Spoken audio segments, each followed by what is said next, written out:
पूर्व आइजिबीलाई मात्रै दोष थोपारेर हुन्छ? खापुङ बहुत सिधा मान्छे हो। खाकुम जोशी हुन् भने नि सुदन गुरुङ पनि थुनिनुपर्छ, खापुङ थुनिएको ठाउँमा रवि लामिछाने थुनिनुपर्छ, सबैभन्दा प्रमुख बालेन थुनिनुपर्छ, सुशीला कार्की थुनिनुपर्छ, ओम प्रकाश अर्याल थुनिनुपर्छ। यो मजाक नगर्नुहोस्, थुनिनुपर्छ। टोलीलाई पनि थुन्नुपर्छ, आर्जु देउपालाई पनि थुन्नुपर्छ, रमेश लेखकलाई पनि थुन्नुपर्छ। तर सिंहदरबार र सर्वोच्च अदालतमा आगो लगाउनेहरूको डिजाइन गर्नलाई थुन्नुपर्छ। कुरो बुझायो?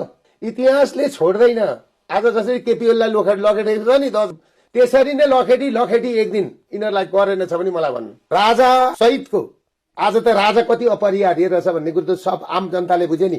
राजा सहितको एउटा शक्तिलाई दुर्गा प्रसाई यिनीहरूले बुझ्नु नि। फेरि मलाई फेरि पक्रिन सक्छ, भोलि पक्रिने कुरा हुँदैछ अरे, आइतबार बेलुका नभए नजरबन्दमा राख्ने। पुलिसहरूको कुरा के छ अरे पनि कति पक्रिनु लाजै भइसक्यो, पुलिस भइरहेछ अरे। पुलिसको लागि तपाईँ खुलेर बोल्नुहुन्छ, पुलिसले नै तपाईँलाई पक्रेर लान्छ। होइन, बिचरा पुलिसको त के छ र, होइन?